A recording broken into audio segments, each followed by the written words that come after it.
vamos a invitar al decano del Colegio de Abogados de Lima, el doctor César Bazán.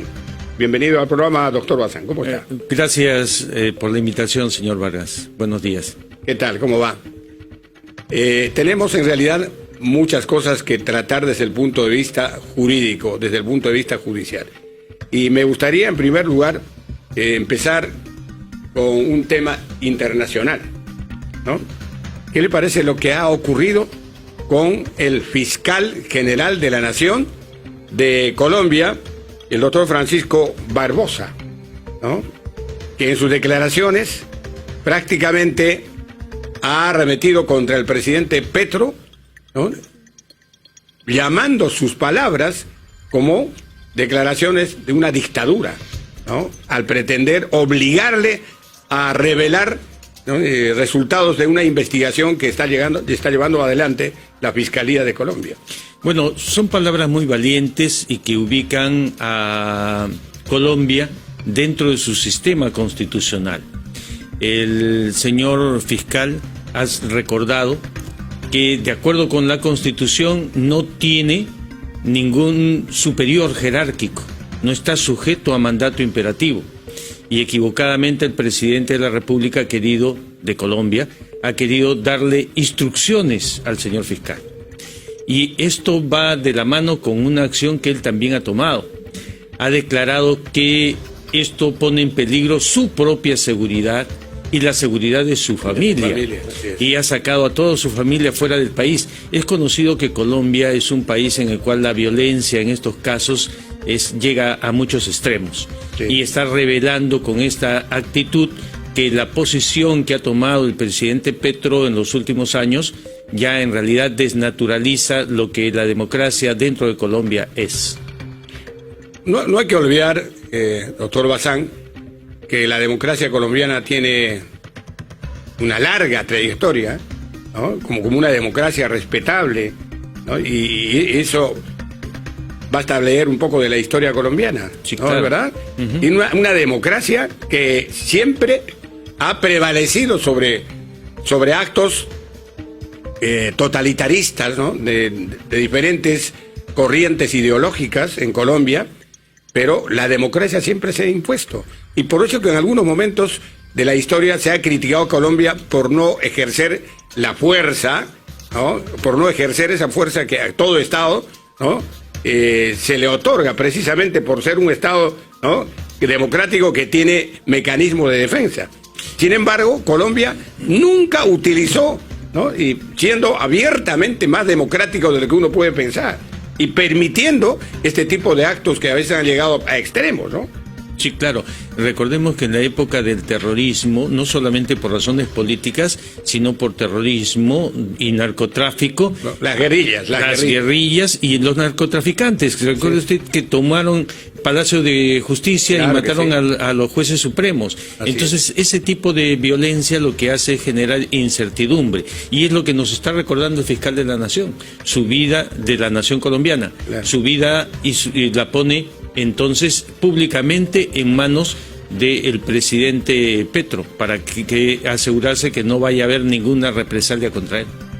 Ahora, ¿avisora usted algún efecto inmediato de esta crisis que afecta a las relaciones institucionales entre Ejecutivo y Poder Judicial, Ministerio Público en Colombia? Claro, de hecho ya las afectó porque el presidente pidió algo y el otro le ha dicho no te lo voy a dar. Lo que le pregunto es qué cosa puede generar todo esto en el futuro inmediato. O sea, ojalá que sea el momento en el cual reflexione el presidente Petro y dé paso atrás en esas ímpetus. ¿Qué significaría dar paso atrás?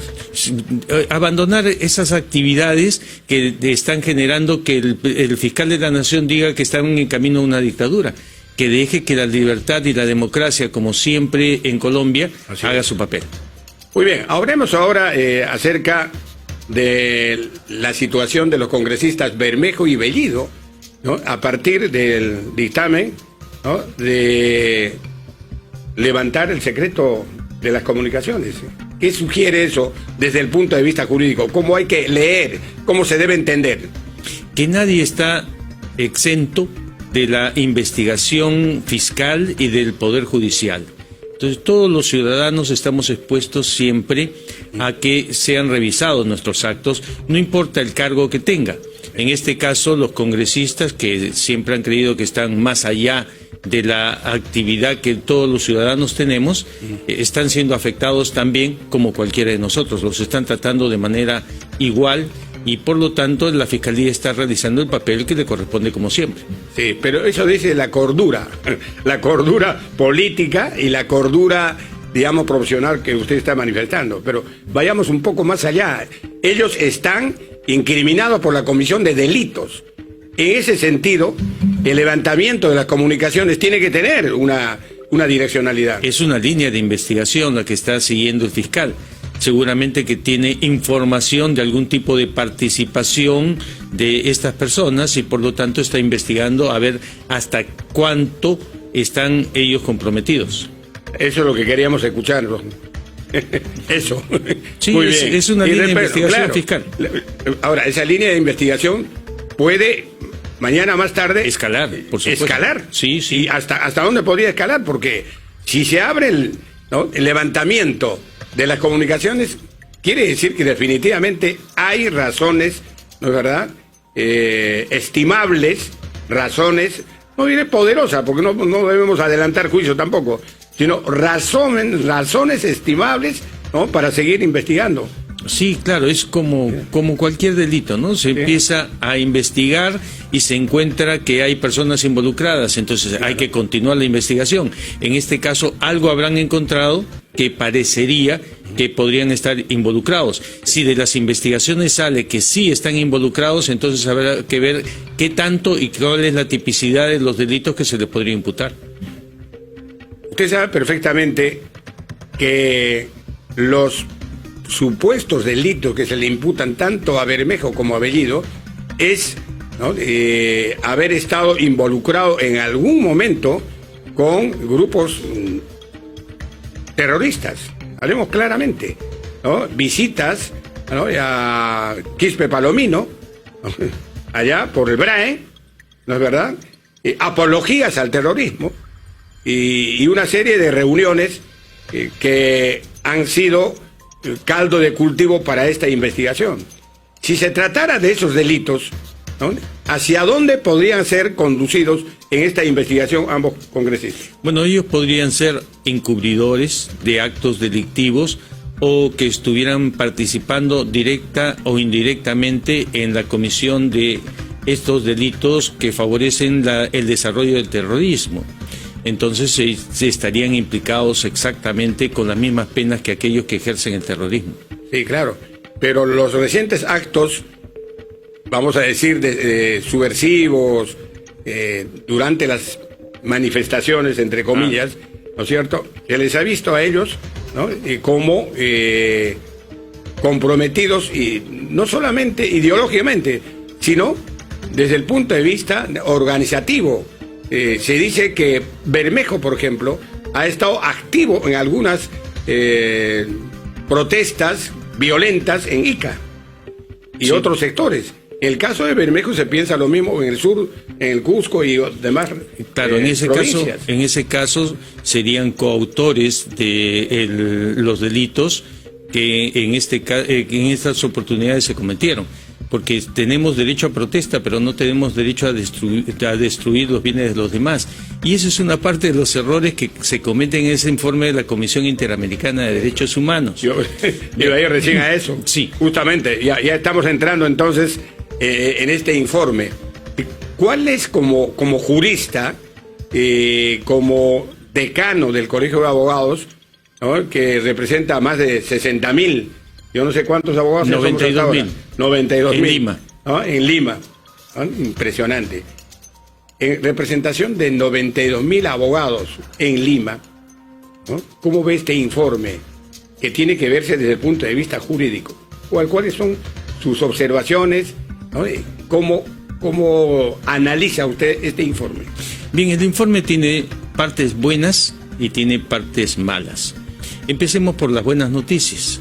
Recordarán los oyentes que el presidente de México, el presidente de Colombia, inclusive el presidente de Bolivia y hasta se sumó el presidente de Chile, desconocían al gobierno de Dina Boluarte diciendo que no era un gobierno legítimo y que se había cometido un golpe de Estado y que se había encarcelado injustamente a Pedro Castillo. Bien, este informe lo que nos dice es que no hay ninguna injusticia ahí. Lo que está señalando es que quien quebrantó el orden constitucional fue Pedro Castillo, quien en su mensaje lo que ordenó fue la disolución del Parlamento, el arresto de la fiscal de la Nación, la disolución del Tribunal Constitucional y de diversas instituciones.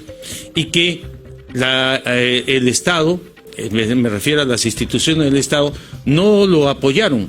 Y entonces el golpe de Estado que sí dio, no fue un intento, sí lo dio. Por supuesto. Entonces no tuvo resultados positivos. Con esto, mire usted, queda callada la boca tanto del presidente de México como del presidente de Colombia. Ya no tienen nada que decir porque es una corte de nivel internacional que ha venido a Perú, ha investigado los hechos y se ha pronunciado. No ha habido golpe de Estado contra Castillo y Castillo es el que dio el golpe de Estado contra el Congreso de la República y le falló. Punto número uno. Sí. Habría que preguntarle tanto a López Obrador como a Petro, ¿no?, entre otros, y también al presidente Fernández de Argentina. Ah, sí, ¿no? Porque también hay que incluir, porque él también pensaba lo mismo, para ver, ¿no?, si aceptan o no este informe sesgado, desde mi punto de vista, de la Comisión Interamericana de Derechos Humanos, ¿no? Pero usted sabe perfectamente que eso es simplemente una declaración. Claro. Porque usted sabe por quiénes está integrado la Comisión Interamericana de Derechos Humanos. Ahora viene la otra parte. A ver. Y la otra parte está en que se está generando una tendencia de interpretación jurídica en la Comisión Interamericana de Derechos Humanos, que parte de conceptos que son correctos para llegar a conclusiones incorrectas. Primero, que hay libertad y constitucionalmente debe haberla en todos los países. Con la libertad, entonces tenemos el derecho de opinión. Claro. Además del derecho de opinión, entonces tenemos el derecho de estar de acuerdo o en desacuerdo con el gobierno. Si estuviéramos en desacuerdo, entonces tenemos el derecho de protesta. Hasta ahí las cosas van bien, porque la protesta que tendría que ser aceptada es la protesta que es pacífica. Pero a partir de ahí se genera una perversión. Señalan que la protesta, si es que el gobierno no le hace caso, entonces puede ser violenta. Como aquel muchacho que cuando saluda y se pone a un costado, quiere que le den la atención, y para darle la atención, entonces le tira un puntapié en la espinilla a uno para que le duela y se dé cuenta que ella está presente. Bien, entonces dice, sí, hay derecho de protesta, y ese derecho de protesta va acompañado de manifestaciones violentas para que te hagan caso. Pero cuando uno quiere castigar al niño travieso y darle un puntapié, dice, no se puede. Es un abuso de parte de usted frente a ese niño que lo ha golpeado. Y entonces dicen, tienen derecho a protestar, tienen derecho, pero no tiene usted derecho a corregirlos, no tiene usted derecho a detenerlos. Y lo que sucede es que ya están cometiendo un delito y están pervertiendo las cosas como para favorecer al delincuente y decir, el delincuente no puede ser castigado. Bueno, y ahí se añaden los derechos humanos. Pero hay una doble moral, pues, ¿no?, en la Comisión Interamericana de Derechos Humanos. Por un lado, reconoce que lo que dio Castillo fue un auténtico golpe de Estado, y por otro lado, desconoce y no menciona absolutamente nada, ¿no?, de lo que los protestantes, entre ellos muchos subversivos, ¿no?, cometieron, no solamente contra la cosa pública, sino contra la integridad, la salud y la vida de las personas, como el policía que fue, ¿no?, quemado vivo, ¿no?, contra toda, digamos, imaginación de cualquiera. ¿Cómo puede pasar un delito de esa naturaleza? Es que ahí se ha tergiversado, como he dicho, el derecho de protesta. Sí. El derecho de protesta no puede llegar a dañar a los demás. No, estamos hablando de la omisión que hace la comisión, que es terrible. Claro, por eso, esa es la perversión que ellos están generando y que hay que corregir en todo el sistema interamericano. Sí. La protesta no puede llevar a generar la protección de delitos y menos de delincuentes. Correcto. Una pregunta final, doctor Bazán. El Congreso ha aprobado una norma, ¿no? Aumentando las penas, las sanciones para los periodistas, los comunicadores, ¿no? Que cometen delito de difamación. ¿Cómo aprecia usted eso? Bueno, esto es algo que desde hace mucho tiempo diversos gobiernos vienen proponiendo. El Colegio de Abogados ha sido uniforme en su concepto de desaprobar ese tipo de propuestas, porque ya está suficientemente claro y establecido la tipicidad en los delitos de difamación en la ley. Así que no tenemos nada que agregar. No, lo que pasa ahí es que hay una intencionalidad, ¿no? Sí, obviamente. No quieren que el periodismo investigue. No quieren que el periodismo destape la olla de grillos, ¿no? No quieren que el periodismo destape la corrupción creciente y casi institucionalizada ya que hay en el país. Entonces, hay que hacer cualquier cosa para amedrentar, porque este es un acto de amedrentamiento, y no por eso se va a parar las investigaciones periodísticas. Claro, en la época de Castillo también se propuso una ley similar, igualmente se pronunció el Colegio de Abogados de Lima, anteriormente también ha sucedido en otros gobiernos. Nosotros no estamos de acuerdo con una protesta de esta naturaleza que está dirigida al amedrentamiento de aquellos que son incómodos a un gobierno. Muy bien. Doctor Bazán, muchas gracias por acompañarnos. No, gracias a usted por la invitación.